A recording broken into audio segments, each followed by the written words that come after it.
time to take a more detailed look of this set. Last time, when we built this Hogwarts Castle and Grounds set, I mentioned that I instructed the human helpers to modify the build slightly. The reason for that modification was the fact that I wanted to fit this inside the glass cabinet of an Ikea Kallax shelf. I saw this set on display in a Lego event and I happened to have my tape measure with me. So I measured the model and then googled the dimensions of the Ikea Kallax shelf. And I found out that this set is only 2 studs too wide to fit inside the Ikea Kallax shelf.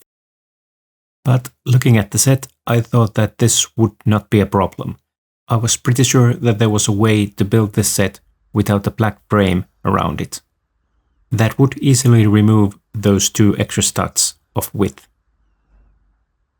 But as I was doing this planning during a Lego event, I didn't have the actual Kallax shelf at hand at that point, so I made a small mistake. Or actually the first one during this project.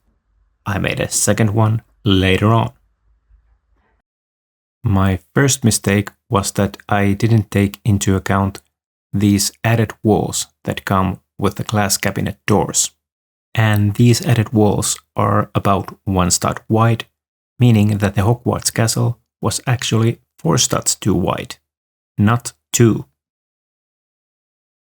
Luckily, I instructed the human helpers to do some tests during the build, and we found out for sure that if we take 4 studs out of the build, it is going to fit. But taking out 4 studs meant that there needed to be further alterations than just taking out the black frame. On the left-hand side of this build, there seemed to be 2 studs of water, and that could be easily removed. In addition to that, there would be a need to build this rock part slightly differently, so that it would be flat. Just looking at the instructions here, it seemed possible. Also, it was pretty easy to change the bottom plates as they were 10x6s. If I just turned those around, the build was now 4 studs narrower. And that way, human helpers were able to complete the build. Of course, there was a constant need to deviate from the instructions slightly, but still it was quite manageable. And here you can see the end result. I don't think that this flattened rock edge here looks that distracting. And of course, once this is placed inside the glass cabinet, you're not gonna see this edge at all.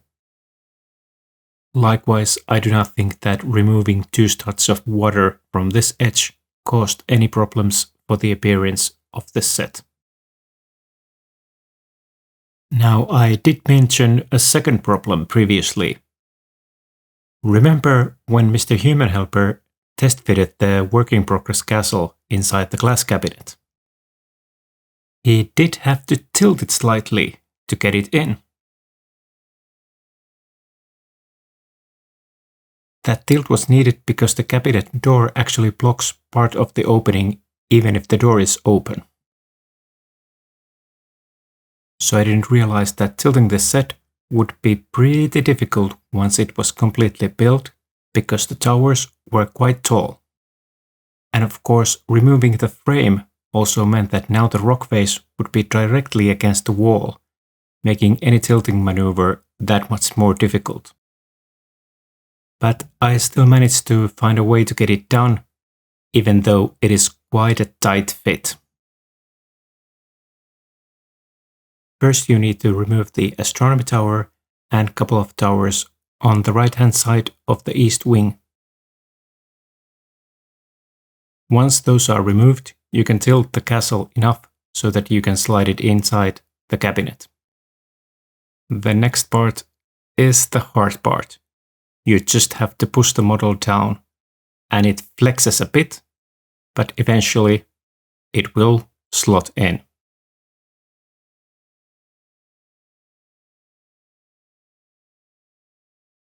Then you just have to add the towers that were removed previously back in. I really like how the lights that I have added to the cabinet make the water glitter. I think that the model fills the cabinet quite nicely, and therefore Ikea Kallax shelf is a good choice to display this model. But enough of that modification. Let's take a closer look of the actual set. Let's start from the corner with the boathouse. The boathouse is placed on this sort of an outcrop, and it is quite a small build. Only a couple of parts are used for it. From the boathouse, you can see two trails going up. One of those goes to the courtyard in front of the Great Hall. The other one goes around the Great Hall and leads into the quad courtyard on the backside of the castle. Here you can see some of the details on the Great Hall. Lots of clips, bars, snot bricks and tiles are used to create all that texture.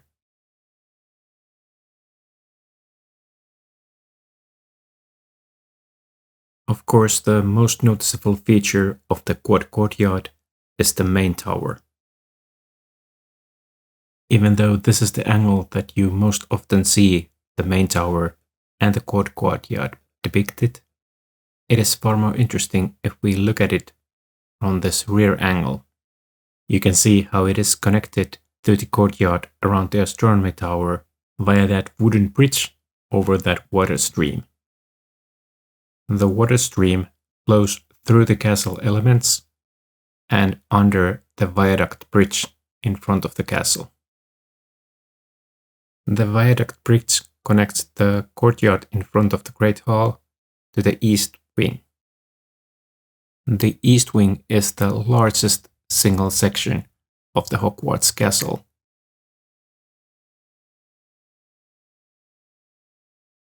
And it is surrounded with those little greenhouses.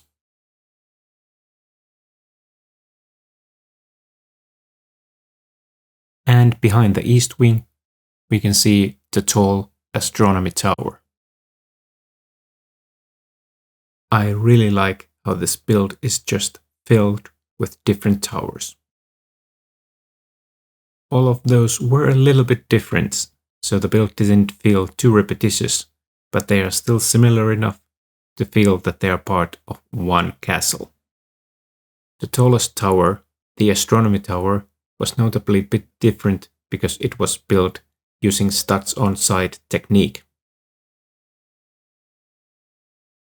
There are also some interesting mini builds in this set, like this Fort Anglia on top of the Whomping Willow. Or this Durmstrang ship in the lower right corner of the build. Or this Beauxbaton's carriage on the opposite corner. In addition to those, there are also some interesting details built inside the mountain. That is a clever use of that space. Firstly, we have the Chamber of Secrets. That giant statue head that you can see at the end of the room is actually just a minifigure scaled head. Then we have some rooms that are part of the hiding place of the Philosopher's Stone. First, you can see the Devil's Snare, and the pillars on the right hand side represent the Winged Key Room. After that, you can enter the room with a giant wizard's chessboard. And only after you have beaten that challenge, you can enter the room with Mirror of Erised that hides the Philosopher's Stone inside. And this final room represents the Potions Classroom. That is not actually part of the rooms that hide the Philosopher's Stone. And now we have covered the entire Hogwarts Castle and Grounds set. I really enjoyed seeing something that is not in the minifigure scale. And like I mentioned in the previous video, this has inspired me to look into the mini modular range. But not yet in the next video. In that, we are going to get back to the modular range and in the proper minifigure scale. I have recently acquired the Jazz Club set, so we are going to build that next. If you want to get a notification as soon as that video is up, you should consider hitting that subscribe button down there. I will upload the next video ASAP, but remember, when a Sloth says that, it means as slowly as possible. Bye bye!